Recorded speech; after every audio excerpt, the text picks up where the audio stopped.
bakonza mboka par rapport à Mozolique, enlèvement, kolongola batu barin, abomi ministre, nini ya malonga oyo kulu bana bakonza mboka so ba utala. Bakonza mboka oyo so salama oyo. Ezana wa bango. Bayibi na bango so eleka. Donc ici ko loba mingi pona bango, bayibi na bango. Bayo kanya na loba. Bayibi nini? Okoka kosime responsabilité ya sécurité ya population que ce que ce bango bakonzi bakoma okufa na crime ce biso petit peuple sort na biso bozalaki po belende bazabu babimaka 4h azongaka ndako 23h azana moyen de transporter bolobi bokangi ba criminel bokecha baona makala bokondane bango condamné à mort bakabaka bokangi bango so bakabaka ba mususu baza ba grand criminel ya ba politicien bazoboma batu solution ni bozeli biso solution ni bozeli biso tozana ebele ya koloba te wana nde oyo esengeli toloba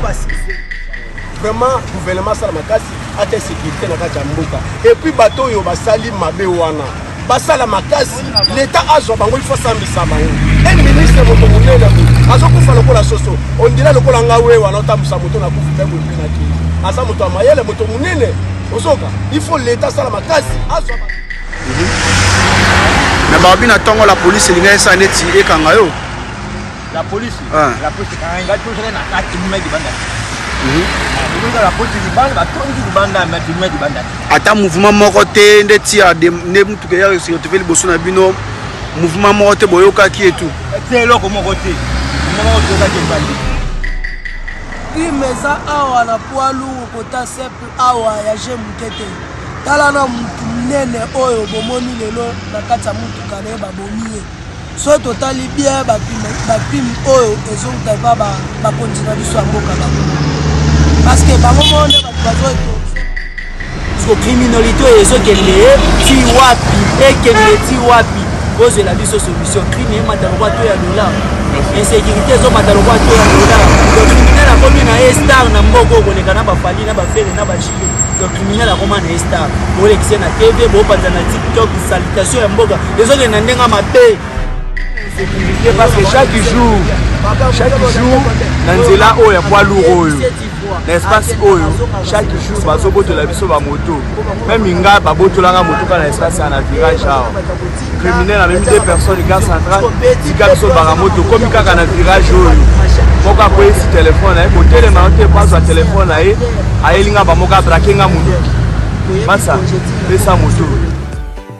La maison Stelman vous propose des prestations de qualité pour vos gâteaux de mariage, anniversaire ou autres événements. La maison Stelmac vous propose aussi des gâteaux personnalisés pour vos anniversaires ou autres. Contactez-nous au 06 63 30 36 83 ou encore au 07 81 83 15 74. Vous pouvez aussi nous contacter sur la page Facebook Hostelmac.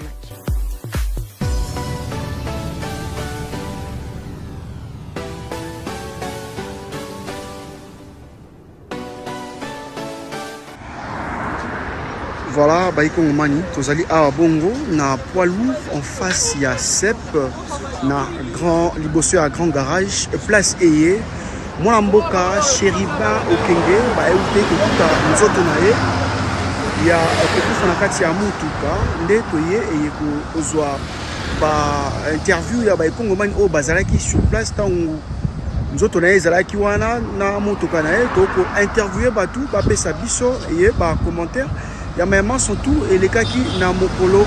moi léo en tout cas tu vraiment ba commentaire te tokoti kabino boso bitineka ka ndenge ba kongomani ba koloba par rapport il y a insécurité et commis na mboka na biso ville province de Kinshasa et surtout awa na poilu tote kolanda bongo ba procès ya ba kidnapper et les cas qui bongo la ville province de Kinshasa mingi kati na bango to ba la victime est belée et zali bongo toujours kaka côté ya poids lourd. Alors mosusu euté ko sa malelo moi mboka Chériba. Alors toko zo ba commentaire ya ba ikongomani ba ebisa biso comment est-ce que ba ko trouver sécurité en mboka biso ba konza mboka ba ko loba nini soki ba ministre soki ba autorité ba komi soki ba autorité en mboka biso ba komi ko kufa lokola banyama. Alors boni biso ba petit peuple tokoti ya micro na ba commentaire et pas ba kongomani ba pesa mbela par rapport ya makambu o ezali bongo koleka awa na ville province de Kinshasa et Noko Binta au reportage très cher internaute. Suivez. Voilà, on décombote. Alors, je me suis dit témoin événement le matin, pardon, expliquez bien chose avec une.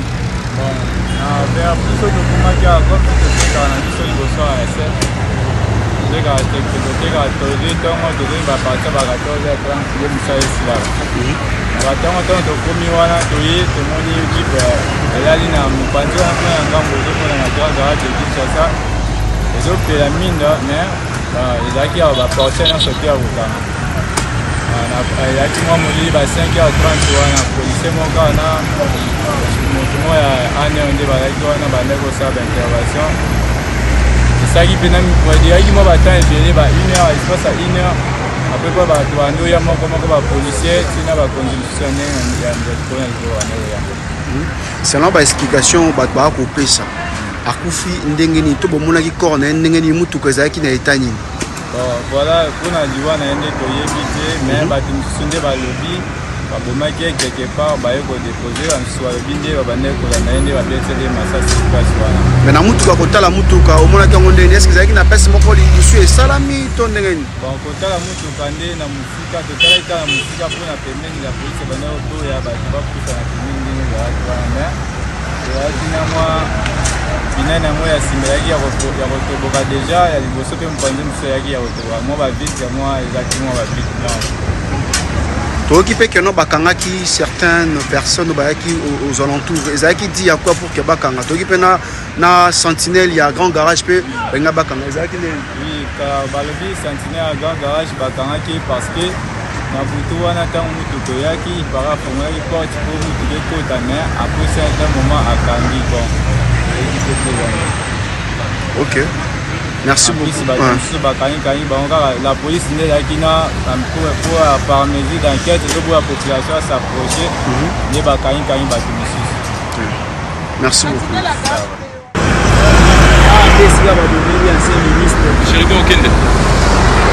Nini oyo bino population okosenga na bakonzi ya mboka po soki bato baza ba ministre bazokufa lokola basoso bongo biso petit peuple alo mboka yo. Bon, premièrement nga na koakize nanu bakonzi na gouvernement po baloba loloko moko soki omoni criminalité ezosila te seke bakolaboraka na baagent ya sécurité ya pays ndenge eloba général Maël soki omoni rébellion ezosila te seke bazokolabore mpe na armée ya pays na bino donc bango nde bazotere ya makambo po bakoka kosime responsabilité ya sécurité ya population te soki siko bango bakonzi bakomokufa na crime siko biso petit peuple soko na biso kozala nini po ebele nde baza boye babimaka 4h azongaka ndako 23h aza na moyen de transport te donc fo aya koluka te kia po akomi na re ya kowela transport ya bitumba parfois mpe abandi kokende makolo po akoma ndako ya mosusu abimaki 4h alongo ezambe ya mosusu 20h po akoma ndako akoma 23h transport ya pasi ya ville ya Kinshasa siko makambo ya boye ancien ministre puisque biso petit peuple tokomotambola na insécurité neti biso bataximen tokomotambola na insécurité po oyeba te nani ozomema minduki wana bazwaka ngo wapi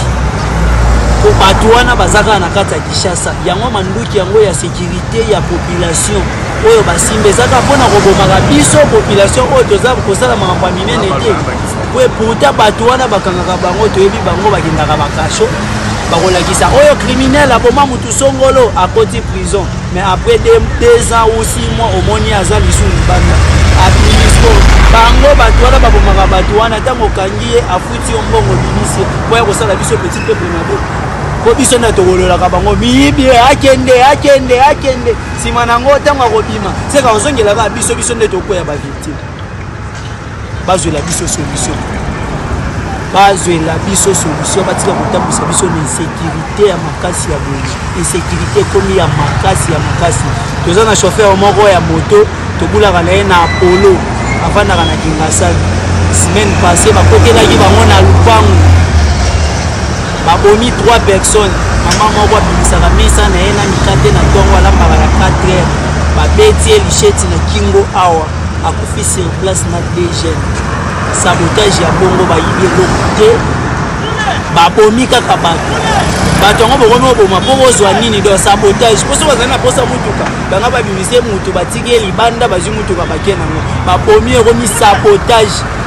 so boza na baranki na bino makambo ya politiki bobimisa peti peta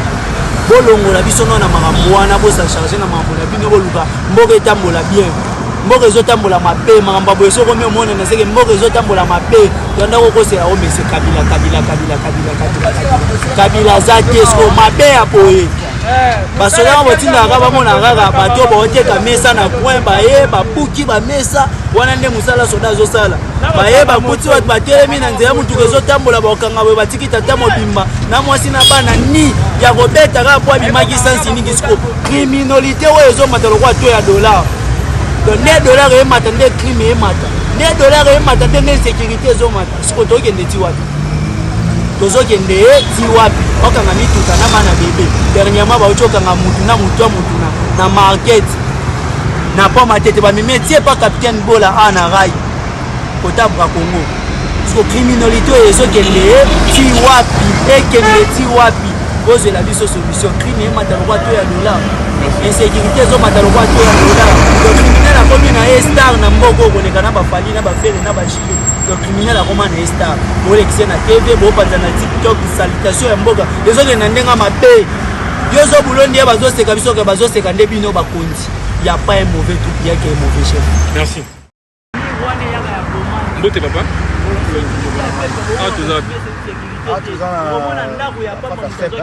La poilu. Oui, ça biso eloko ni mimi wa. Bon, ngai na ba na sana sep. Na monika ba toni na ngambo na o tadaiba.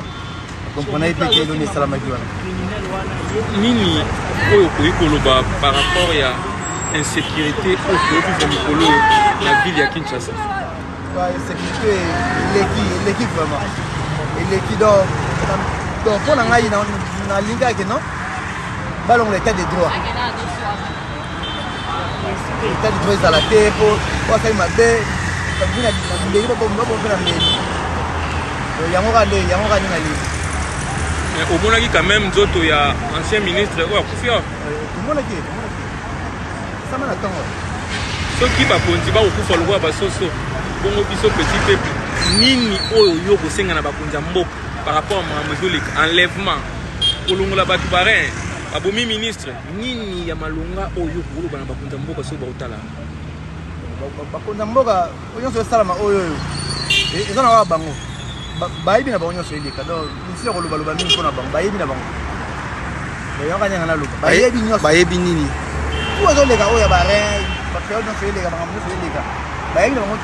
alors étant que Congolais au Sénégal ni na bakonza mboka par rapport à la sécurité en mboka na biso bon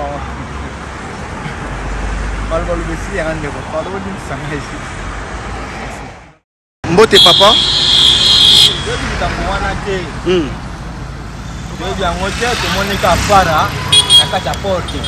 fara ndeni Minda oya camion. Ah. Sebuka azokota tondenge nini? Biloko moko te. Tomonika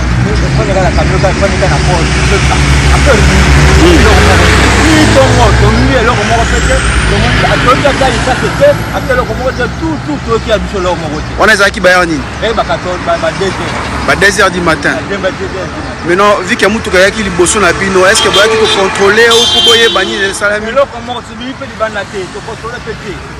Pour te faire dire ya o kongomasi ekangama kandengo na kadeni kangama na kati. Mais peut-être que vous avez ma carte son dengeni éviter. Donc il a pas fini na camion wana. Mais babi na tongo la police linga esa neti ekanga yo. La police kanga tout ça na kati mumeki banate. La police du bande ba tongi du bande mais du bande. Ata mouvement moko te ndeti a ne mutuka ya se retrouver liboso na bino mouvement moko te boyoka ki et tout. C'est loko moko te. Mouvement moko te bandi. Yoka ta mouvement moko te. Tango sko bo fongoli na tongo bomoni bomona ki mutuka ndenge ni bomona ki yepe na kati ndenge ni. bato ndenge baye bato baye bamonika moto na kati basali baketi bamonika kozala na kati mais bobenga nini wana ezofungama bato bakila yango ndenge nini toyebi te motu na kati azalaki d'abord vivant to akufaki déjà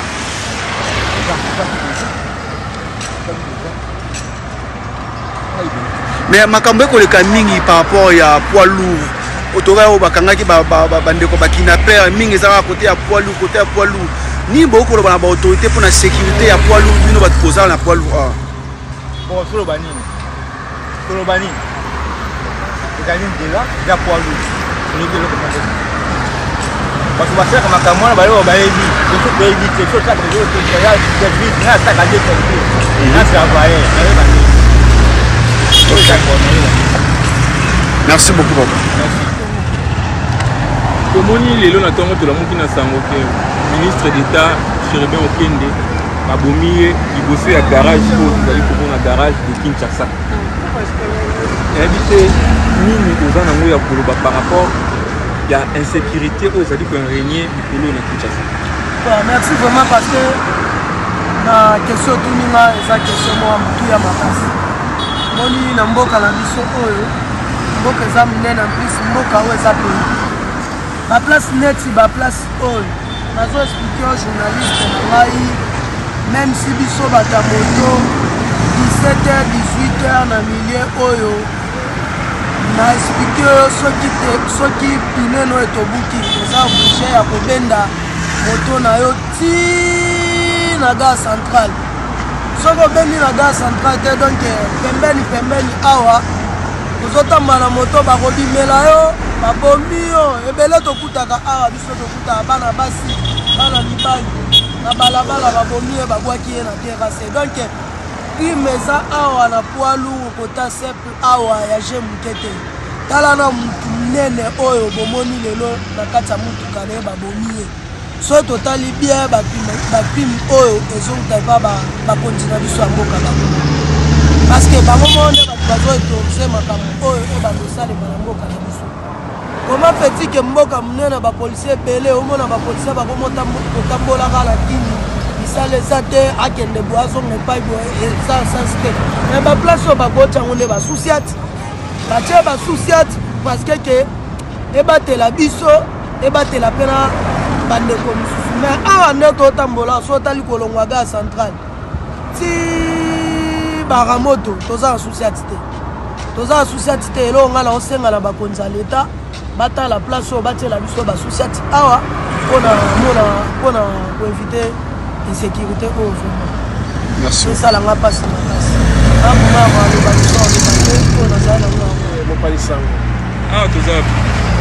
toza na poids lourd toza face na sep tomoni ancien ministre d'État Chéribin Okende babomi ye nzinga awa nini okoki koloba na insécurité oyo ekomi makasi na ville province ya Kinshasa. Vraiment merci mopanzi sango ezosalanga motema pasi congolais azalaki moto munene ministre azokufa na kati ya mutuka comme si ondire soso ata bafazer babomaka bango boye mais ministre moto munene ya boye akokufa likolo mutuka pourquoi soki moto asali mabe bakangi ye basambisi ye batie na kati ya prison olie baboma ye boye lokola soso boye eza bien te vraiment insécurité na kati ya mboka ezali te ministre ancien ministre oyo biso toyoki azalaki ancien ministre azala bagarde de côté batambola na ye mais ye moko azotambola na kati ya mutuka mpe baye koboma ye lokola soso sasukwa sa oyo mboka modele nini vraiment esali biso motema pasi comme on dirait congolais ata soki asali mabe l'état aza na droit kokanga ye asambisa ye na mabe asali boye eza bien te insécurité na kati ya mboka la polisi bamituko bapesa bango baza na droit kotambola na kati ya mboka te vraiment esalinga motema pasi mopanzi sango babiloko ya modele oyo gouvernement il faut atila yango miso eza bien te mais toyoki mpeke bandeko na bino mosusu ya bamoto baote kokidnape bango awa kala mingi te est ce que eza ya solo basali nini bakidnapaki bandeko na bamoto mais mopanzi sango awa lokola na ville ya Gombe awa la police akoma kokanga mpe bamoto kokanga moto amande 200 000 francs congolais tozomituna toyebi te est ce que eloko wana gouvernement yebi yango te kokanga bamoto esécurité na kati ya mboka bazokoma bato bango bayebi te bayebi kokanga bamoto vraiment eloko wana eza bien te kokangisango vraiment gouvernement asala makasi ata sécurité na kati ya mboka epuis bato oyo basali mabe wana basala makasi l'état azwa bango il faut sambisa bango un ministre moto monene azokufa lokola soso ondila lokola nga we wana otambusa moto na kufu mpe boye na kii aza moto ya mayele moto monene ozoka il faut l'état asala makasi azwa bato wana akanga bango asambisa bango engebe na mbeko ya biso ya Congo. Tuza ba mota ya pouvoir ya Congo tuza ba mota kubula nzila o arena juste za na gasa na kale sika oya toye na tongo na basize lokutana na sango ya basi pe mawa mutuka liboso ya garage en face ya cette maison ya Palu otelemi wana batimutu bamutuezaki ya marche ka marche ni na kati moye biso topusana pembe na yango eza te ntango bapolisier baye topusani pembe ni na kati ancien ministre na biso Chéribert Okende babomi ye betie masasi na kati ya moto en tout cas ezosala biso mpasi makasi bacrime ezosalema makasi tozokoka lisusu te même biso bamotard toza na insécurité parce que chaque jour na nzela oyo ya poids lourd oyo na espace oyo chaque jour bazobotola biso bamoto même nga babotolanga moto kaka na espace ya na virage awa criminel amemi 2 personnes gare centrale tika biso baramoto komi kaka na virage oyo moko akoyesi telefone na ye kotelema ote paswa telefone na ye ayelinga bamoko abrake nga moto masa pesa moto kana tele obi naza responsable naza mari na kokufa likolo ya moto nazwi moto na ngai ya sika na soki nakisa na kesi bango bakola atuka tuza na pasi ayeba te tozovivre na pays nini na mboka nini sécurité eza makasi ancien ministre moto amonene akoaleve koya koboma ye akobwaka ye na poilu na kati ya motuka donc tozokomprendre te na pays toza na baservice ebele toza baservice ya renseignement toza baservice baservice nyonso ezali mais importance ya baservice wana eza nini parce que bazobimisela biso bato bazosala makambo wana na mpwasa te service ntango ozosala mosala bifobisa biso bacriminele wana na mpwasa te bango yeyo bato bazokufa mais mpona kokanga moto na gombe awa boye eza simple moto na gombe kota te so bakangi yo kofuta mani 100 000 kokanga moto eza simple sikoyo mambo etali crime ezosalema chaque jour solution nini bazoyeli biso tokoma ondire bana basoso soko obimi 6h wana dès qu'il fait 17h déjà bendana tokomi kotambola na bisika mosusu mwayo koma eza te komi na bafrontiere bisika mosusu mwayo kende eza te donc soki dia biso tikanga mpona nakendaka te mpona kobatisaka yango tozosenga na numéro 1 ya pays président de la république po atrouvele biso solution amipesa mobimba mpona kobenda bakonzi ya nyonso batali sécurité na conseil des ministres oyo bakokota na vendredi ya journée ya lobi abenda bango bato oyo batrouve sécurité batiela biso po esho moko awa batia basoda awa mpona kosécurité parti ya poids lourd parce que makambo mabe nyonso sema parti po bato bavandaka awa te ezaka sep congo garage donc bakoboma ye ata na moi awa moto akotelwa aza te parce que eza isolé ya makasi yango ya olobi ebele eza te pasi ya oyo toza na yango oyo ya ministre na biso ancien ministre na biso akufi take biso tozali na espoir na esemeti biso basancouroi akendaki na province ya sancouroi na territoire ya loja mpona kopose pierre tomba po babanda déjà kopose première pierre po babanda déjà kosala bamisala ya baéroport na nouveau ya loja mais sikoyo tala makambo ekomeli tozoyeba te suka so eza yango tosengi na justice bamemi ye soki bakende na hôpital place bakende na ye balandela babisa bale wana bavérifie masasi oyo babeti Chéribert Okende balandela bayeba ezalaki nini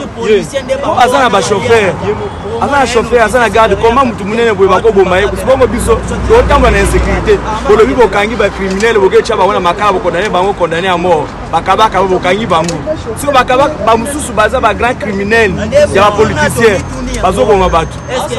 solution nini bozweli biso solution nini bozweli biso toza na ebele ya koloba te wana nde oyo esengeli toloba sécurité eza na Congo te toza na insécurité totale soki moto alobake non sécurité eza te toza na sécurité totale etikali moke tobima na balabala peuple bakobima to marché concernant makambo etali ya insécurité na Congo yango tosengi na bakonzi na lombangu batrouve solution mpona makambo etali insécurité na pays na biso mpo toza lisusu à l'aise te merci